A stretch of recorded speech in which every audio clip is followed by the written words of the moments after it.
महापंचायत जो सभी 36 बिरादरी की है, शायद मैंने आज ऐसी कोई भी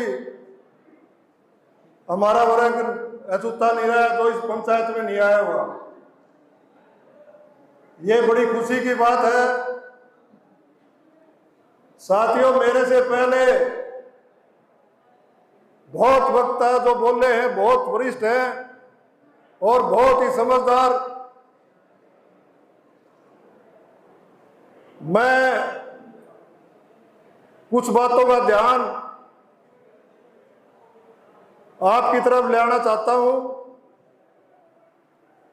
आदरणीय बुजुर्गों, 10 साल से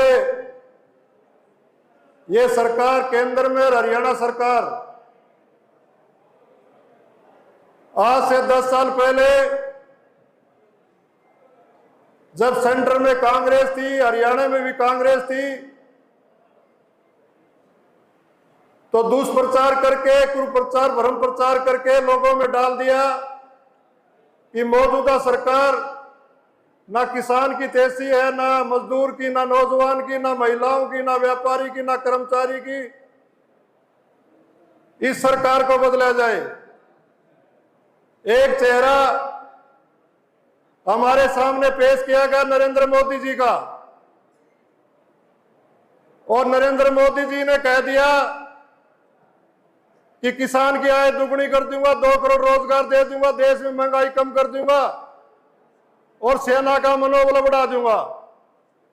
साथियों, किसान, इस सरकार ने सबसे पहले किसान के ऊपर कुठाराघात किया, फिर नौजवानों की नौकरी छीनने का काम किया, निजीकरण किया गया, सेना का मनोबल तोड़ने के लिए अग्निवीर जैसी घातक योजना लेके आए और महंगाई चरम सीमा पर है। कोई गरीब का बच्चा अपने बच्चे की पढ़ाई नहीं करा सकता। तब इस लोकसभा के अंदर वही किसान, वही मजदूर, वही नौजवान इकट्ठा हुए और उन्होंने विकल्प के तौर पर इंडिया गठबंधन को चुना। अभी मास्टर शेर सिंह जी कह रहे थे कि इंडिया गठबंधन को जो ताकत मिली है वो ताकत किसान, मजदूर, नौजवान, व्यापारी, हमारी महिलाओं की है। अगर इस भ्रम में इंडिया गठबंधन रहे, ये ताकत हमारे दम पाई, ये ताकत किसान और मजदूर की ताकत है। साथियों, ये उस नौजवान की ताकत है जो रोजगार को देख रहा था, हमारी महिलाओं की असुरक्षा की भावना थी। इस सरकार में जितने उनके पर अत्याचार, साथियों, हमने इंडिया गठबंधन को इसलिए चुना। अब बात यह आ जाती है कि इंडिया गठबंधन को हमने चुना क्यों? तो यही कांग्रेस पार्टी तो 10 साल पहले स्वामीनाथन लाल की रिपोर्ट लागू नहीं कर सकी किसी वजह से। उन्होंने कहा कि इस प्रदेश में और देश में जिस दिन कांग्रेस और इंडिया गठबंधन की सरकार बनेगी, सबसे पहले किसान को एमएसपी C2 दी जाएगी। साथियों, और जिस दिन किसान को एमएसपी C2 मिलेगी, उस दिन इस देश का विकास होगा और देश बहुत ऊपर जाएगा। 2 करोड़ रोजगार देने की बात करने वाली सरकार, हर साल 20 करोड़ रोजगार मिलना चाहिए था ना, मात्र 1 करोड़ भी रोजगार नहीं मिला 10 साल के अंदर। इस सरकार ने कहा है कि हरियाणा प्रदेश में अगर हमारी सरकार बनी तो हम 2 लाख रोजगार देंगे, बुढ़ावा पेंशन 6,000 रुपए करेंगे। तब हमारा ध्यान इस सरकार की तरफ गया। बुजुर्गों, अब ये सरकार आए कैसे? जिस मुद्दे में हमने आज पंचायत बुलाई है कि इंडिया गठबंधन सरकार बनाए कैसे, उस एमएसपी को एमएसपी कैसे दे किसान को? एमएसपी तभी मिलेगी जब ये ताकत में आए, और ताकत में जब आएगी जब ये ठीक ढंग से काम करेगी। यानी सीटों का बंटवारा अगर ठीक ढंग से सरकार करती है, अगर किसान, मजदूर, नौजवान, महिलाओं को प्रतिनिधि दिया जाएगा, तो मैं दावे के साथ कह देता हूं इस हरियाणा प्रदेश में 75 से ऊपर सरकारी इंडिया गठबंधन की बनेगी साथियों। आज हम आपके बीच में यही कहने आए हैं कि 106 गांव पड़ते तोसा हल्के में, इस 106 गांव का नौजवान, हमारा किसान, हमारा मजदूर, हमारा एससी भाई, हमारा बैकवर्ड भाई बहुत सक्षम और मजबूत है, लेकिन उनको आगे बढ़ाने की जरूरत है। अब तक इस इलाके के अंदर चौधरी बंसीलाल जैसा महापुरुष जिन्होंने विदेशों में नाम किया, आज हम सम्मान के साथ उनका नाम लेते हैं, लेकिन 20 साल तक लगातार चौधरी बंसीलाल की विरासत के नाम पर हमने उनके प्रतिनिधि को चुन के भेजा यहां से। और जो किसान पर लाठी मारी, जो मजदूर पर लाठी मारी, नौजवानों की नौकरी छीन ली गई, महंगाई चरम सीमा पर लेगी, उसी पार्टी का हाथ पकड़ के बैठ गए हो। चौधरी बंसीलाल का गठबंधन था हरियाणा में, और जब गठबंधन बीजेपी सरकार ने तोड़ा तो चौधरी बंसीलाल गोलागढ़ में जो उनकी माता का स्वर्गवास हो गया था, तो एक ही बात कही थी, चाहे किसी पर भरोसा कर लेना, लेकिन बीजेपी पे कभी भरोसा ना करना साथियों। बात तो बंसीलाल ने कही थी, उसी बीजेपी का हाथ इन्होंने पकड़ लिया। साथियों,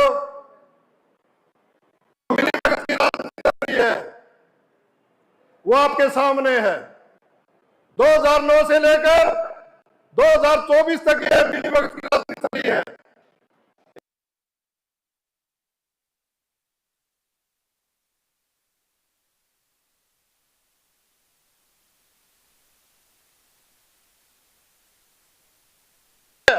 उस कार्यकर्ता को जब कह दिया जाता लास्ट में कि जिस सरकार के खिलाफ तू बोलता था उसी सरकार का वोट गिर दो, कितनी बड़ी धोखाधड़ी है।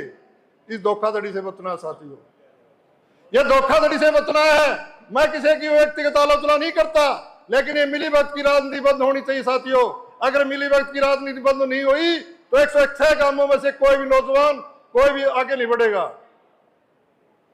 साथियों, बड़ा दुर्भाग्य है कि चौधरी बंसीलाल की राजनीति के नाम पर, विरासत के नाम पर लड़ाई हो रही है।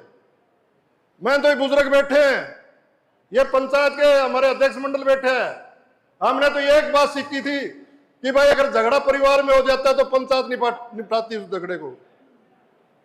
अगर झगड़ा हो जाता है तो पंचायत निपटाती है, और वो झगड़ा सड़कों पे आ जाता है और वो फैसला करने के लिए कहते हैं कि आप मेरे साथ हो या इसके साथ हो। आप कैसे फैसला करोगे साथियों? और आने वाली पीढ़ी क्या आपसे वो लेगी? आने वाली पीढ़ी क्या लेगी? हम तो कहते भाईचारा बढ़ाओ, हम सब कहते भाईचारा बढ़ाओ, भाई की लड़ाई नहीं होनी चाहिए, और वो कहते हैं हम भाईचारा तोड़ने के लिए आए हैं। इन चीजों का ध्यान देना साथियों। इसलिए मेरे से पहले भाई रमेश ने जो प्रस्ताव पढ़े, भाई कुलदीप ने, भाई लाला ने जो बताया था कि एजेंडा ये होना चाहिए, मैं उस एजेंडे का समर्थन करता हूं, और मैं सबके सामने ये संकल्प लेता हूं। देखो, राजनीति में अच्छे आदमी आ जाएंगे तो राजनीति में अच्छा उदाहरण पेश होगा, और जब तक ताकत मिलती है चुने हुए प्रतिनिधि को, वो सारे काम करवा सकता है। और भाई, मैं किसी से अनजान नहीं हूं, और ना मैं ये कहता कि मैं कोई कैंडिडेट हूं।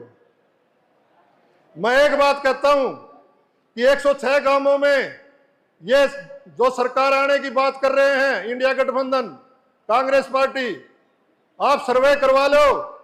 जिस भी साथी का नाम आएगा, किसी मजदूर साथी का नाम आएगा, किसी किसान साथी का नाम आएगा, किसी अच्छे खिलाड़ी का नाम आएगा, किसी अच्छे नौजवान का नाम आएगा, किसी हमारी अच्छी बहन माता का नाम आएगा, कमल प्रधान और उसकी पूरी टीम दिन रात काम करेगी और अपना चुनाव समझ के चुनाव लड़ेगी साथियों। नारे नहीं भाई, नारे नहीं, ध्यान दे, जोश रखो, होश भी रखो। तो साथियों, मैं एक बात आपने फिर कह के जाता हूं, चुनाव लड़ना कोई प्राथमिकता नहीं। हम आपके बीच में पहले भी रहेंगे, सारे साथी बैठे मेरे यहाँ जिन्हें किसान एजुकेशन में खूब काम कराया है, हम आपके बीच में रहेंगे, ऐसे ही ऐसे लड़ाई लड़ते रहेंगे, लेकिन बहुत समझदारी से, बहुत संयम से, बहुत अच्छे तरीके से काम करना है। ये इलाका हमारा है, हम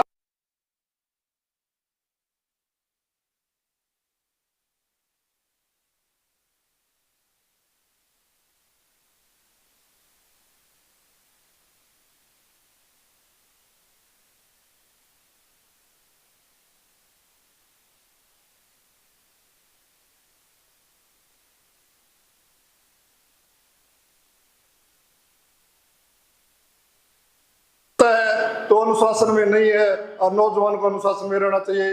आपका बहुत बहुत धन्यवाद, नमस्कार।